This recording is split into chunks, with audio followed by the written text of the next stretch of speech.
Muito boa noite a todos. Começo por cumprimentar todos e todas que nos acompanham para mais uma Tomorrow Talk aí em casa. Como sabem, as Tomorrow Talks marcam o arranque da Tomorrow Summit, que este ano se vai realizar inteiramente online durante o mês de novembro, mais precisamente no dia 25, 26 e 27 de novembro, tornando-se assim a primeira Summit totalmente online em Portugal.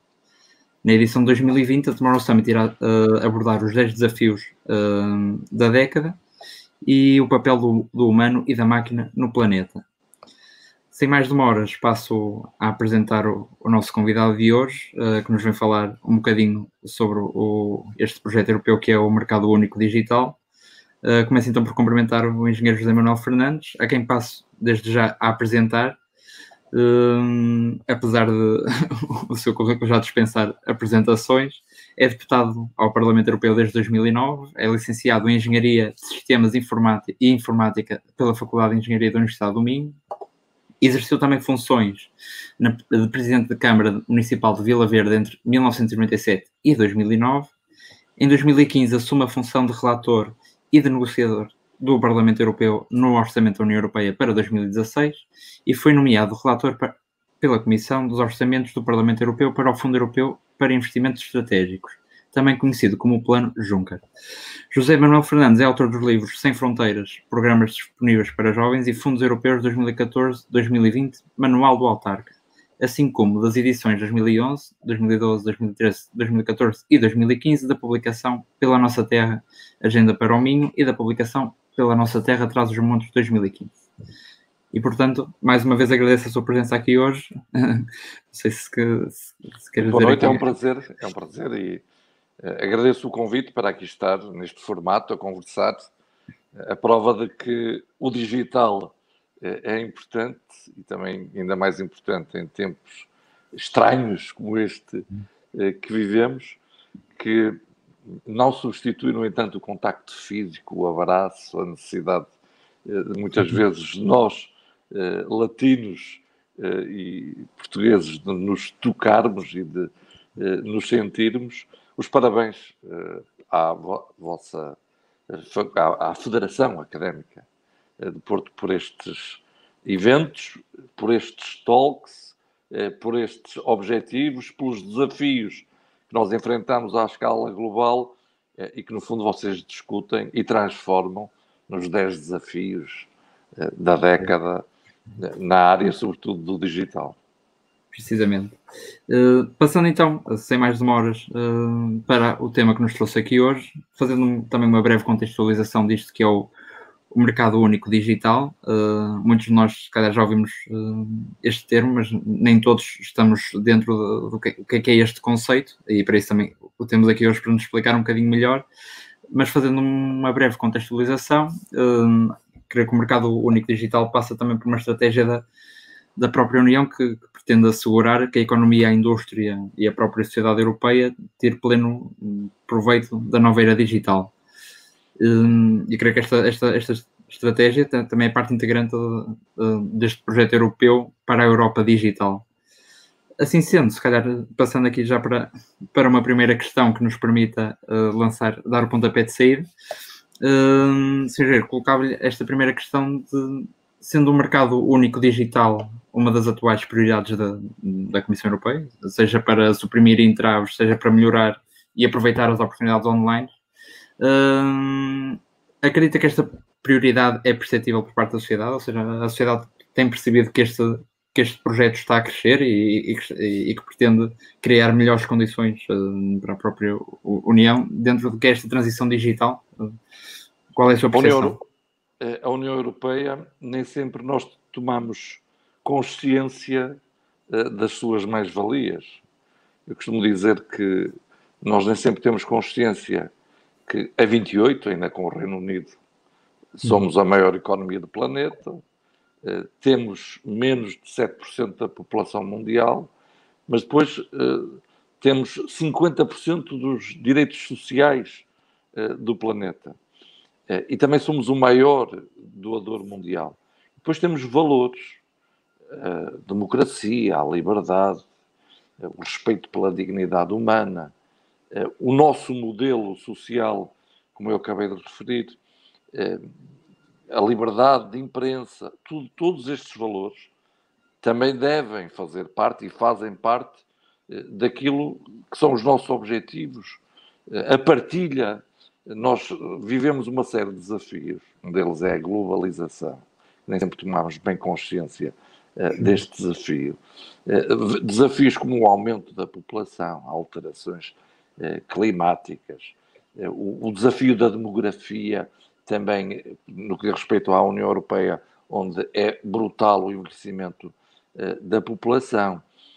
Desafios como a escassez de recursos naturais, que nós só os podemos vencer se atuarmos em conjunto, se partilharmos, se nós fizermos com que as soluções devem ser assumidas por todos e os benefícios, e depois, quando há um problema em algum sítio, também deve ser partilhado. E a ideia de mercado único, de mercado interno, da livre circulação de bens, de pessoas, de mercadorias, de serviços,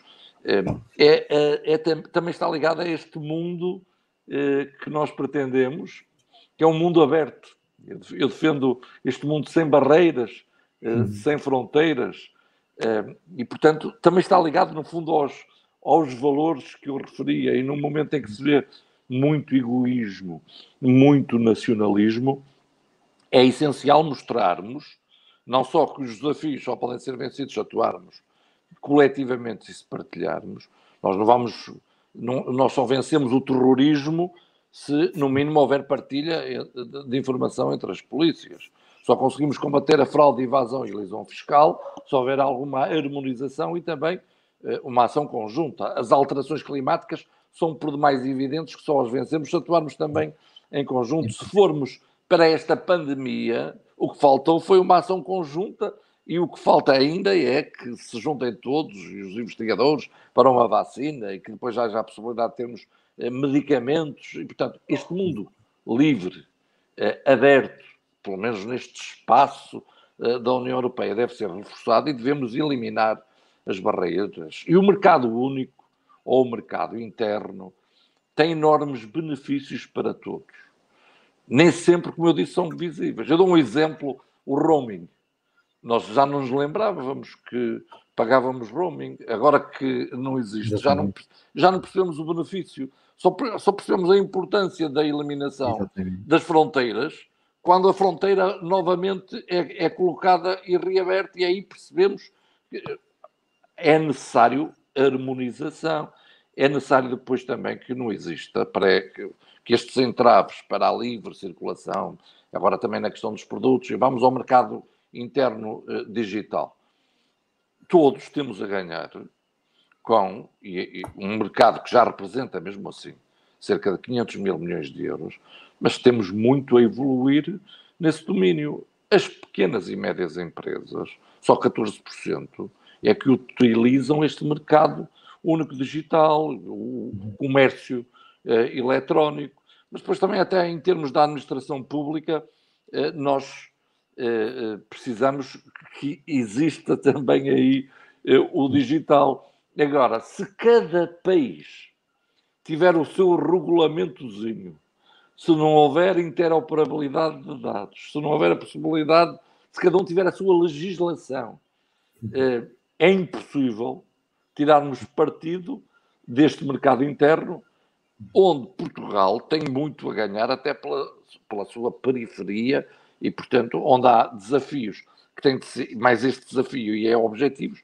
que, atuando em conjunto, podemos vencê-los. Isso significa partilha, como eu referia, significa também harmonização, é preciso também confiança por parte dos consumidores, confiança até entre os Estados-membros, e significa que, por exemplo, também no mercado digital já agora há muito investimento que se deve fazer, porque ninguém deve ficar excluído. O Parlamento Europeu tem feito muito nesta remoção das barreiras. A Comissão Europeia também tem feito propostas, mas ainda há uma grande evolução e há um grande caminho ainda a fazer-se. um acrescente final sobre o mercado interno. Todos beneficiam do mercado interno, todos os Estados-membros. E todos beneficiam muito mais do que aquilo que contribuem, por exemplo, para o orçamento da União Europeia. E já agora, os ditos frugais são aqueles que mais beneficiam do mercado interno, são aqueles que mais lucram com este mercado interno e depois só olham para aquilo que põem no orçamento e nunca veem os benefícios imensos, por exemplo, que este mercado interno tem. Estou a falar em termos globais, mas que também o mercado digital tem para esses Estados-membros. Aliás, pegando precisamente nesse aspecto que referiu agora, e hoje estando no mercado único digital assente, acredito eu, em 3 pilares, digamos assim, ou seja, um melhor acesso dos consumidores aos bens online, um ambiente propício também ao desenvolvimento das redes e serviços digitais e a própria economia digital a funcionar como motor de crescimento. Acredito então que Portugal e os portugueses, por exemplo, têm beneficiado significativamente destes objetivos, ou se ainda falta, lá está, como dizes, é preciso também, ainda falta uma grande evolução neste mercado e também os próprios países chegarem a entendimentos em que a economia efetivamente funciona num mercado único digital. Por exemplo, os portugueses acham que sentem isso já? Ou... Eu começo até pelo acesso. Nós temos aqui um grande caminho a fazer, até em termos da possibilidade de todos terem acesso à internet e uma internet rápida. Nenhum território pode ficar excluído. Há aqui um grande investimento ainda a fazer-se. Vêm muitos fundos, continuam a vir muitos fundos, ainda vem mais fundos do que aqueles que tivemos. Nós vamos ter mais de 24 milhões de euros por dia até 2027.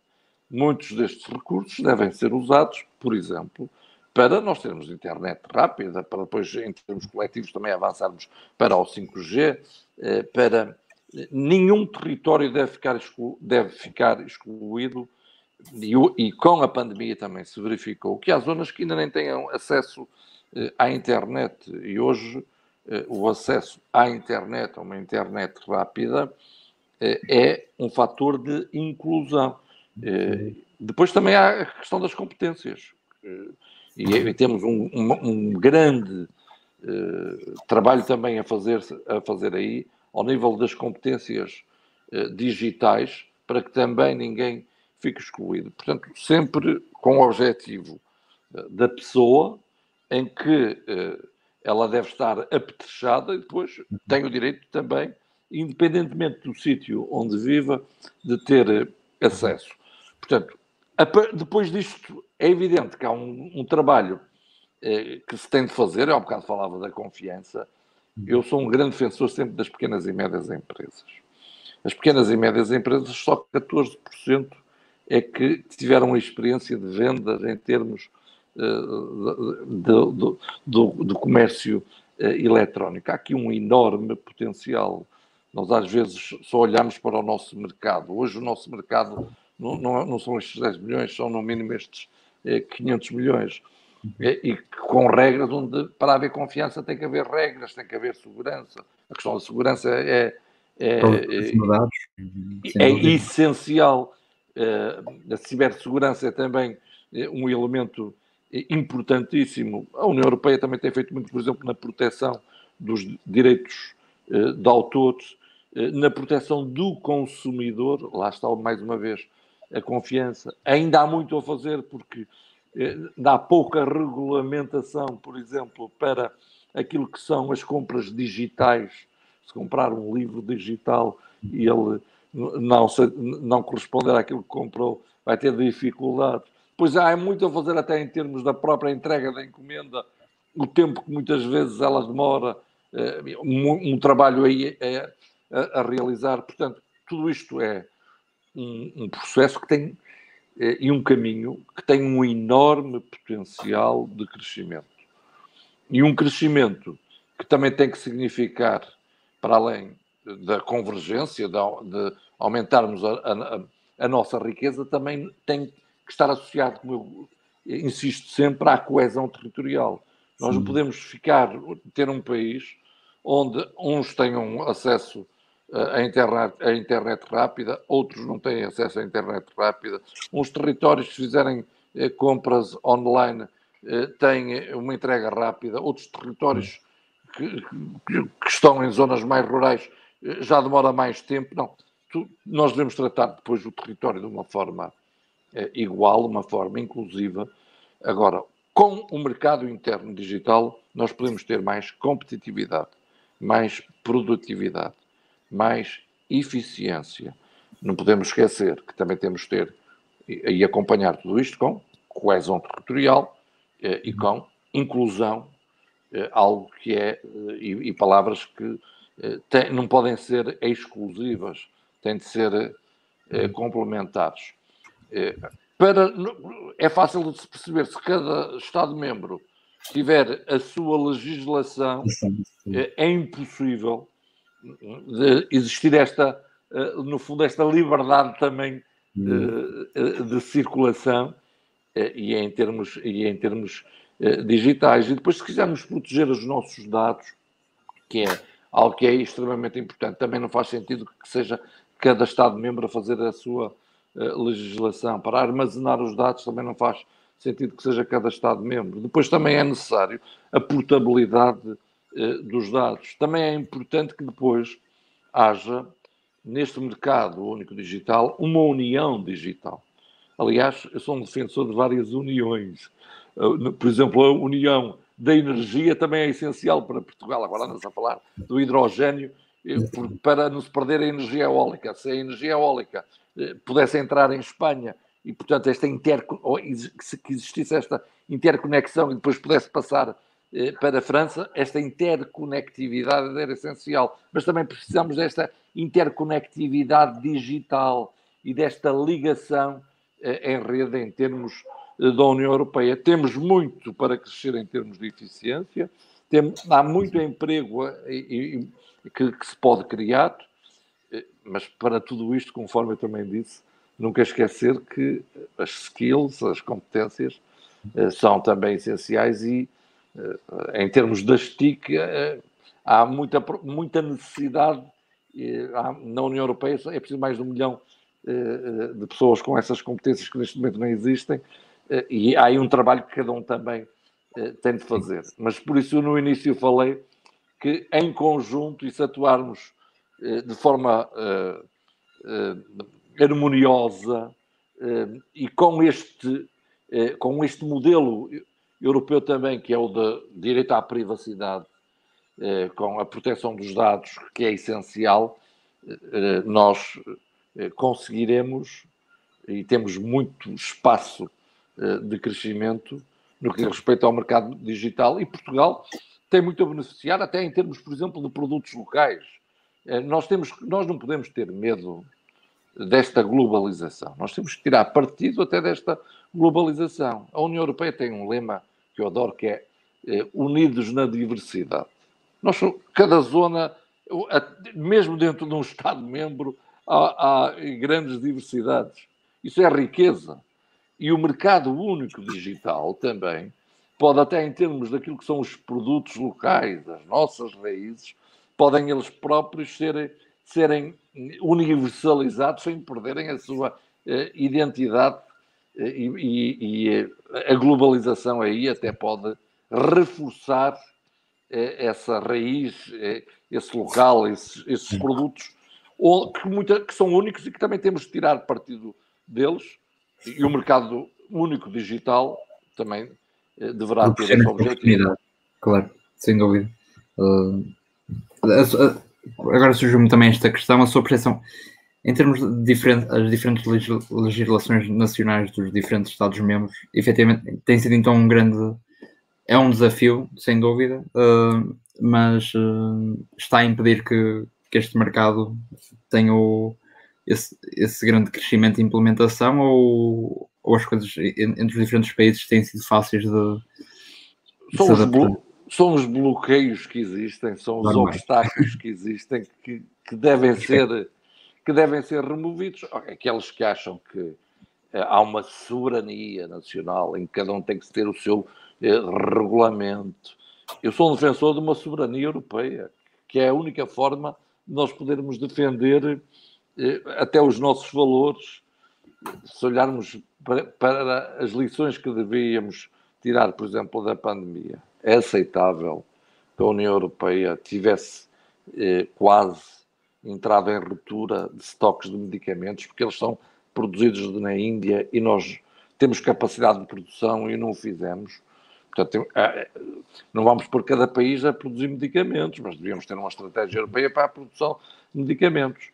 E em termos de equipamentos médicos, é aceitável que ficássemos dependentes da China quando nós temos capacidade de produzir ventiladores e não os produzimos? Não vai cada Estado-membro produzir um ventilador, mas é importante que tenha esta estratégia. Estou a falar de soberania e de autonomia. Em termos da energia, nós não podemos ter uma independência energética, podemos e não temos. Em termos do armazenamento de dados, não devemos atuar também em conjunto. Na questão da cibersegurança, é cada um que a vai fazer por si. Não, só temos mais valias e ganhos se atuarmos. Agora, há muita barreira até em termos nacionais, porque há ainda quem pense que nós temos um território com fronteiras totalmente definidas. O digital até vem provar que isso que já não existe. Uma das coisas que nós pretendemos, por exemplo, é que quem não paga impostos que pague. Google, Amazon, Facebook e a Apple não deviam pagar impostos. Até que neste momento têm um crescimento em termos das suas vendas, deviam pagar impostos. Cada Estado-membro sozinho consegue pô-los a pagar impostos, não consegue. Se for em conjunto, nós podemos fazê-lo, podemos. Portanto, esta harmonização, esta redução de obstáculos, coloca-se a vários níveis. E este é um princípio que, como eu falava no início, que é o do mundo aberto, onde há uma partilha de valores comuns, onde nós não somos como o outro. Há muita gente que acha que nós não temos um modo de vida ou valores que são nossos. Temos. Nós não somos como outras zonas onde a proteção de dados não existe. E se o governo chegar lá e obrigar essas empresas a darem os dados, elas têm que os dar. Aqui há toda esta defesa, no fundo, da proteção do indivíduo, da dignidade humana, do direito à privacidade. E tudo isto consegue-se, mais uma vez, se existir uma legislação coerente, onde nós temos uma série de diretivas nesta área, onde depois até se pode ir mais longe, mas onde os objetivos devem ser atingidos. Eu nestas matérias até sou muito mais a favor de regulamentos para que seja exatamente a mesma legislação. E, portanto, não faz sentido haver, por exemplo, a proteção dos direitos de autor no Estado-membro e no Estado ao lado já não existir ou existir uma legislação completamente diferente. Ou então permitir-se que, em função da localização, haja bloqueios, aquilo que nós temos procurado evitar, que é os bloqueios geográficos, onde depois também até há diferenças de preço. Não, nós temos aqui uma ideia de Europa onde não há fronteiras, onde há esta livre circulação e onde depois também isto implica que haja uma solidariedade até em termos de investimentos. Não é por acaso que nós recebemos muitos mais fundos que outros, mas que depois temos nós a obrigação de os aplicar, porque há algumas desvantagens também que pela nossa zona geográfica, o mercado interno, pela nossa situação geográfica e por estarmos no centro, pode influenciar negativamente, têm que ser colmatadas. Agora, até na questão do mercado digital, essa distância geográfica deixa em muitos casos, de fazer de ser um problema e deixamos até fica aí uma oportunidade para deixarmos de ser tão periféricos e termos aí vantagens. Agora é preciso olhar para este espaço e as pequenas e médias empresas, mais uma vez eu insisto nesta palavra, devem olhar para este espaço e para este mercado como sendo um mercado de 500 milhões e não um mercado só de 10 milhões. Muito bem. E o próprio mercado nota-se que progressivamente vamos tendo estas mudanças que nos afetam naquilo que é o nosso cotidiano, como, por exemplo, já não nos lembramos, mas efetivamente há uns anos pagava-se roaming, agora isso já nem existe. As compras digitais têm crescido, então com a pandemia ainda mais. A pergunta que lhe faço é, no futuro, as empresas, para elas será imprescindível terem estes modelos, que os seus modelos de negócios sejam digitais, ou haverá margem para manter alguns negócios tais como os conhecemos hoje, ou seja, não havendo alteração, ou o digital será mesmo imprescindível? Eu acho que o digital é imprescindível. Há gente que eu acho que nunca pensou em usar o digital como a pandemia o forçou a essa utilização. O teletrabalho, eu acho que foi reforçado e há empresas que perceberam que até a produtividade não diminuiu. Agora, tudo isto coloca também desafios novos. Estamos a falar do teletrabalho, também há o direito a desligar, porque com o teletrabalho há quem pense que tem que estar 24 horas disponível, também há esse direito. Agora, veio para ficar, mas isso não exclui toda a forma, diria eu, tradicional e todo o sistema de vendas que temos e todos os contactos e todas as negociações que são diferentes se fizerem olhos nos olhos.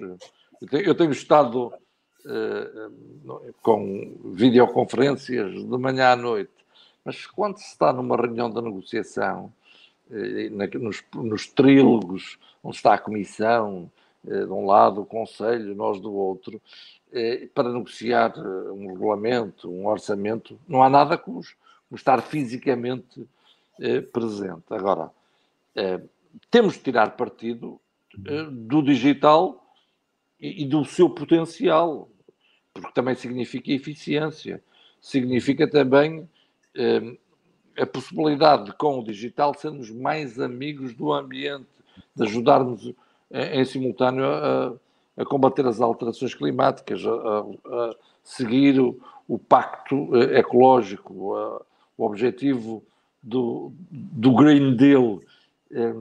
No entanto, o que é tradicional nunca o excluiria, mas há empresas que, pela sua natureza, considero que reforçarão o seu mercado e há outras que terão um misto, mas o digital eu considero que é essencial e é um espaço com um potencial de crescimento enorme. Veio para ficar em várias áreas e noutras considero também, por exemplo, na saúde, que tem um espaço enorme de crescimento e com o aumento da velocidade da internet, com o avanço para o 5G, com a inteligência artificial, com todo este mundo novo que está em grande crescimento, nós teremos aqui, noutras áreas, toda esta interconectividade, toda esta internet das coisas, toda esta ligação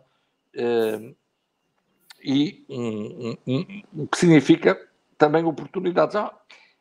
As pessoas, as empresas, as pequenas e médias empresas, nós, portugueses, somos capazes. Não podemos ter medo. E não podemos ter medo deste mundo novo também. E muitas empresas, e muitos professores, e muitos alunos que pensavam que seria impossível ter aulas à distância ou darem aulas à distância, perceberam que é possível, que também funciona, embora, como eu também referi, não há nada como olhar nos olhos e como sentir o outro e cumprimentar o outro. Mas todo este potencial está em crescimento, nós não podemos, nem devemos ficar fora, e daí a necessidade das competências, das novas competências, e também de nenhum território ficar fora de todo este mundo novo, que tem que ser regulamentado, que tem que ser seguro, onde tem de existir confiança e onde considero que os obstáculos vão sendo removidos, porque os novos tempos também assim o obrigam. Claro. E também uma pergunta, se calhar poderá ser óbvia, mas ia-lhe perguntar se, em termos de benefícios, será mais o setor privado ou a administração pública a beneficiar com esta digitalização do mercado único? Eu acho que há muito para evoluir também em termos da administração pública. Há muita burocracia que considero que pode ser eliminada. E o público e o privado, eu tenho uma visão que são ambos essenciais e importantes, mas eu espero que o público esteja presente em áreas onde por vezes não está e não esteja onde não deve estar, portanto que não seja um empecilho. Mas a administração pública também tem muito a tirar e até tem muito a tirar partido, mas e também as administrações públicas devem se ligar. Deve haver este contacto e esta interligação entre Portugal e a Espanha e a França, portanto, entre os 27, entre os 28, que já não vão ser 28, mas se o Reino Unido se quiser ligar também é bem-vindo. Vamos lá ver. Porquê é que eu hei de estar sempre a tirar um cartão de saúde quando vou viajar? Os meus dados, até em termos de saúde e patologias que tenho que podem estar na nuvem, porque é que não podem ser partilhadas? Tem que haver essa segurança numa outra administração pública, num outro Estado-membro que pode aceder a isso em benefício meu. Portanto, as administrações públicas, para além de internamente tirarem partido do digital e nos simplificarem a vida, também depois elas próprias podem estar ligadas, porque hoje há uma grande mobilidade também entre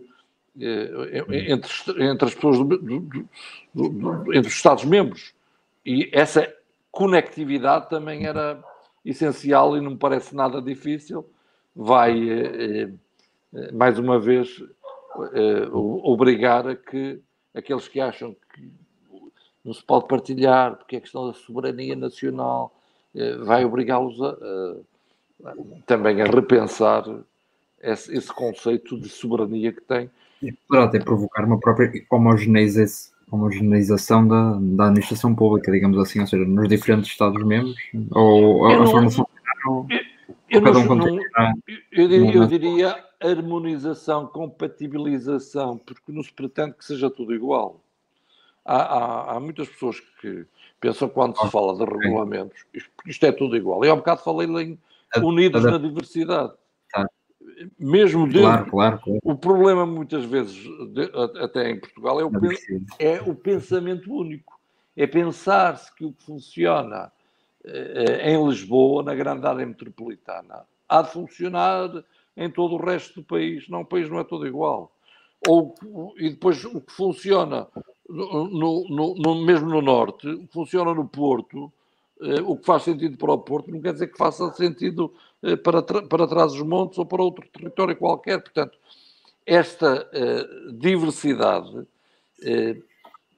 não pode ser um pensamento único. Eu aí não gosto da palavra homogeneidade, mas mais harmonização, compatibilização, partilha, e isso não significa que todos tenham que ter o mesmo modelo, mas que haja essa partilha de informação. Aliás, isso é mais a interoperabilidade difícil, torna um grande desafio precisamente por isso. Então também estas diferenças que existem entre Estado-membro, mas que depois é preciso que os dados consigam passar de um Estado para o outro e consigam atingir esse mesmo objetivo, mas certamente será um grande desafio. É um grande desafio, mas isso é uma questão de vontade política. Muitas vezes o que tem acontecido é que é a força da economia que depois obriga a legislação a ir atrás.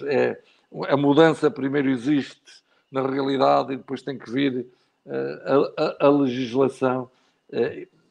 E muitas vezes essa diferenciação, esses regulamentos todos que cada um pretende para si próprio, legislação que cada um quer fazer quando o que tem que haver é interoperabilidade, é interconexões, há que se perceber que todos beneficiam com essa partilha, no fundo, que é a palavra que eu estou a insistir e que implica essas interconexões, interoperabilidade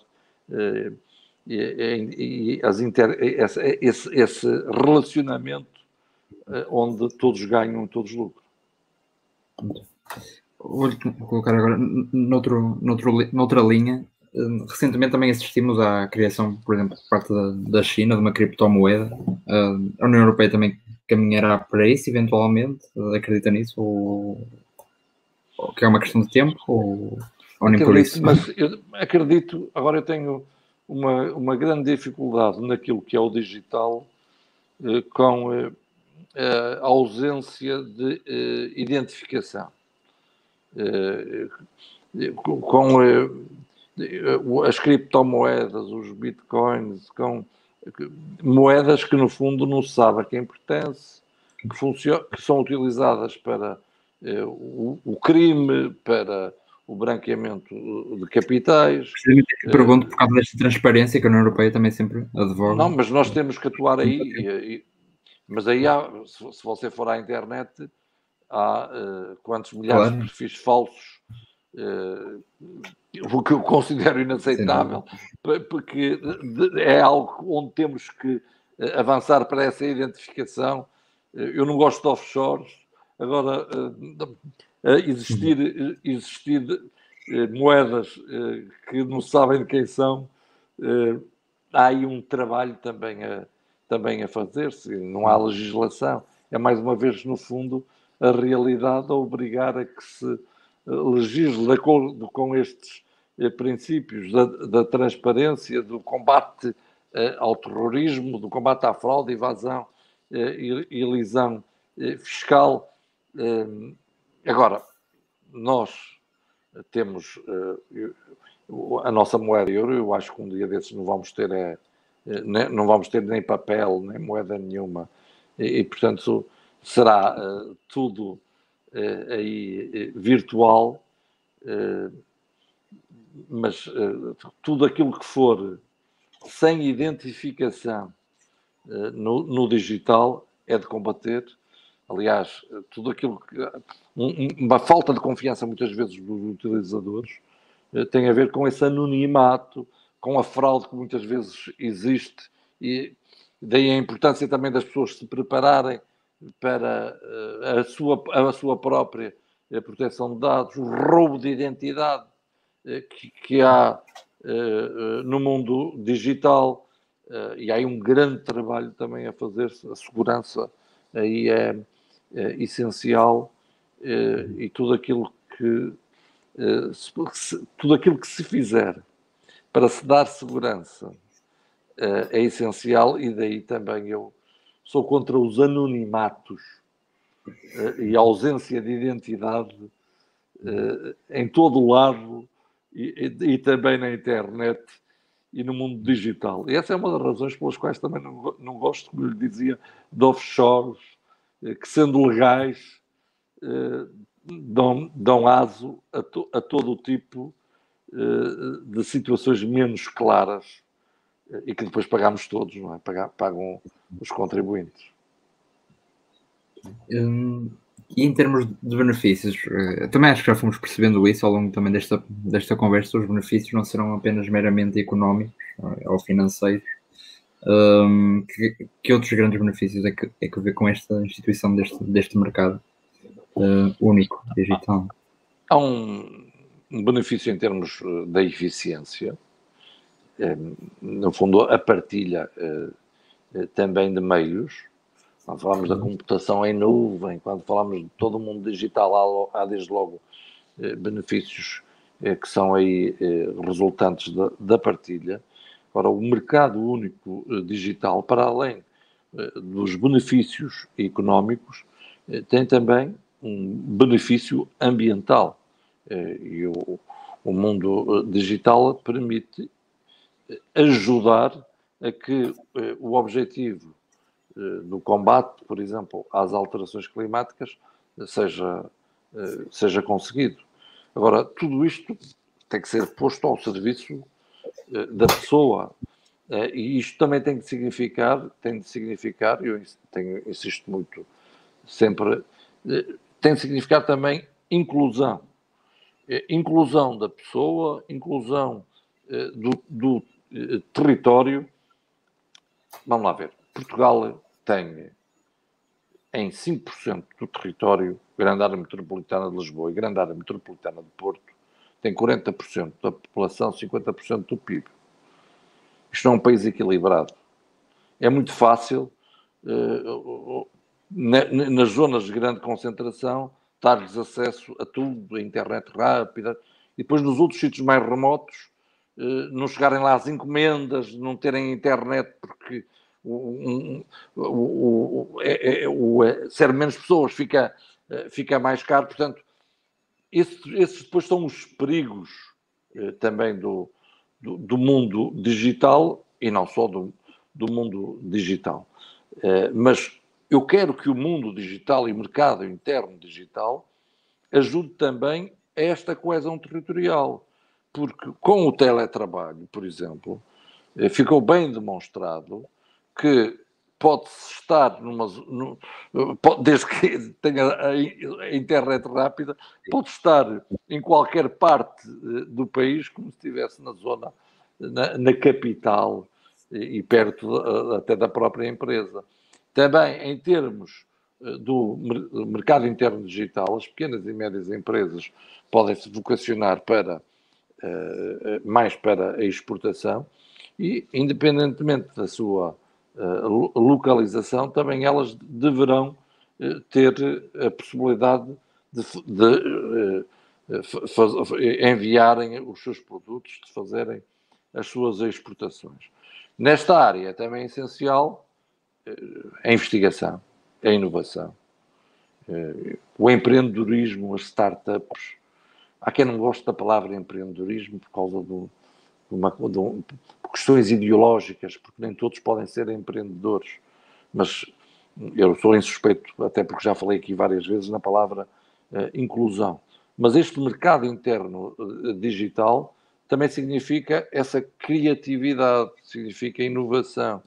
Agora, temos um espaço enorme à nossa frente em termos da criação até de produtos neste mundo digital, neste mercado interno digital, que nos torna maiores, que nos obriga a não olharmos só para o nosso espaço geográfico, que nos obriga também a perceber que, afinal, o mercado é de 500 milhões, que temos essa oportunidade, por isso eu dizia, não termos medo, nós somos capazes. Portanto, vamos lá aproveitar este mercado interno digital e isto não é uma ameaça, isto é uma oportunidade. E nós somos, quando eu digo que somos capazes, refiro-me às nossas empresas, aos nossos empresários, aos nossos trabalhadores, como é evidente, às nossas universidades, e esta ligação também é essencial, e as startups, o empreendedorismo, tem aí também um espaço enorme para se fortificar, para crescer. Por fim, o tempo tem passado bastante depressa. Vou-lhe colocar esta última questão que temos colocado a todos os convidados que têm passado pelas Tomorrow Talks, e lhe perguntar o que é que, para si, qual é o papel do humano e da máquina no planeta. Isto relacionado com o tema que a própria Tomorrow Summit vai explorar no mês de novembro. Perguntava-lhe assim, então, o papel do homem e da máquina no planeta, e se quiser pode ser relacionado com isto do mercado único digital ou nada a ver. Eu sei que é uma pergunta filosófica e diferente para terminar, mas deixava-lhe esse desafio. Vou dizer uma série de banalidades, ou não. Okay. A máquina não pode mandar no homem. E, portanto, aí a inteligência artificial, até o mundo digital, controla-nos. Hoje as Googles e os Facebooks sabem mais da nossa vida, se calhar, que nós próprios. E, portanto, a máquina, estas redes, este virtual, este digital, que não nos roube liberdade e que não nos roube privacidade. Eu falei várias vezes aqui na proteção de dados. E aí acredito muito nos valores europeus e aí considero que há perigos naqueles países que são eles que controlam a informação toda e que podem usá-la para manipular as pessoas. E até em democracias já verificamos que, através das redes sociais, as pessoas são influenciadas porque são os algoritmos a saberem aquilo que nós pretendemos, aquilo que nós gostamos e a informação a vir direcionada. Portanto, aí a máquina, eu vou falar da máquina, estou a falar desta máquina toda e destes algoritmos todos e desta máquina que tem uma parte física, mas depois tem muito de virtual, que não nos rouba a identidade, que não nos rouba aquilo que nós temos, que não nos roube não só a identidade, mas também a nossa essência, a nossa liberdade, que não nos condiciona. E, portanto, que seja, e a inteligência artificial também que não nos controle. Portanto, aí que seja o humano, sempre, a mandar na máquina e a ter aquilo que é, vivendo em comunidade, que nunca lhe seja retirada a liberdade individual. Depois, na relação com o planeta, que este homem e esta máquina, portanto, e no fundo a máquina que o homem construiu, respeite o planeta e respeite o futuro e as gerações vindouras.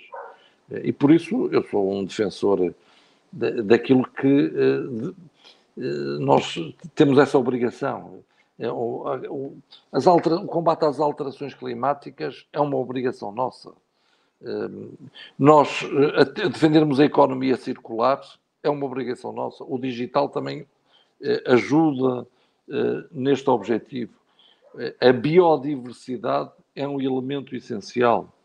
E, portanto, nós, no fundo, entregarmos um planeta que tem limites, com o mesmo potencial para e as mesmas condições e a mesma qualidade para as gerações vindouras é essencial. E aí a qualidade da vida tem de ser também um objetivo. Agora, eu acredito que com a investigação, com a inovação, com também essa máquina, já agora também começo a filosofar, com essa máquina, que se consiga respeitar e até devolver ao planeta aquilo que se lhe retirou. E esta era a parte interessante. Era que o homem, a máquina, pudesse, no fundo, devolver aquilo que retirou ao planeta. Que, no fundo, que através da... Vou dizer uma coisa maluca, pode não ser impossível, que através da investigação os aviões, em vez de poluir, aquilo que fazem é consumir o que está a poluir e libertar algo que purifica o ar. Portanto, que ao voar-se, estava-se a ajudar a combater as alterações climáticas em vez de as aumentar. É esta ideia, no fundo, que acredito na ciência, acredito, e devemos ter como objetivo que este homem e máquina, para além de proteger o planeta, até lhe possam vir a devolver aquilo que lhe foi retirado, para que a qualidade de vida seja compatível com o desenvolvimento. E depois uma outra coisa, já agora. Eu falei muito em inclusão e falámos muito da União Europeia. E eu há bocado comecei por dizer que nós até somos os maiores doadores mundiais e nem sempre temos consciência disso. Que se procure que este homem-máquina diminuam as desigualdades também em termos globais. E que atuem também aí em conjunto. Nós falamos do mercado único digital à escala da União Europeia. Há mercados únicos que deviam ser à escala global. Há objetivos que deviam ser globais. Eu estou convencido, por exemplo, que se todos estivéssemos e se todos os investigadores estivessem a trabalhar numa vacina para combater ou para eliminar, uma vacina para a Covid-19, que já teríamos. Agora, há um Estado-membro que tenta a vacina, há outro que tenta, depois há outro que tenta assegurar que vai comprar. Depois a Rússia também já anda a fazer, a vacina diz que tem, depois os Estados Unidos também. Há este homem-máquina que se junte para o objetivo de salvar o homem através da máquina, e isso também se faz não esquecendo do outro. Quando falo de desigualdades, eu me lembro, por exemplo, da África, que nós em África neste momento são 1.250 milhões. Daqui a 20 anos são 2.500 milhões. Média de idade de 21 anos, nos 43. Se nós nos ajudarmos, são eles que, onde quer a gente podemos imaginar aqui grandes muros, onde entrar todos por aqui dentro, e portanto nós temos também que os ajudar. Portanto, há aqui quando eu falo de partilha, fiz uma circunscrição dessa partilha à escala da União Europeia, até porque temos valores comuns, mas eu acho que nós devíamos ser capazes de ser um exemplo para exportar estes valores, para que homem, máquina, planeta trabalhassem todos para respeitar o planeta, nunca perdendo aquilo que é a nossa essência, que é a nossa dignidade e aquilo que é inviolável em cada um de nós. Também pronto. É uma pergunta gira que dá para depois, em função da conversa que tivemos, também para se fazer esta viagem. Muito bem. Giro, mais uma vez agradeço a sua presença aqui hoje connosco. Acho que não podia ter corrido melhor. Espero que também tenham gostado. Quem nos acompanha lá em casa, e até à Tomorrow Summit, que vai ter lugar dia 25, 26 e 27 de novembro. E parabéns por esta iniciativa, para um tema que está aí, que nem sempre se tem a percepção que está em grande desenvolvimento e que tem um grande espaço para progredir, e portanto parabéns também por estes vossos encontros e por essas perguntas provocatórias e filosóficas. Muito bem. Então, sendo assim, dou por terminado e agradeço mais uma vez a sua presença. Um abraço e obrigado. Boa noite. Boa noite.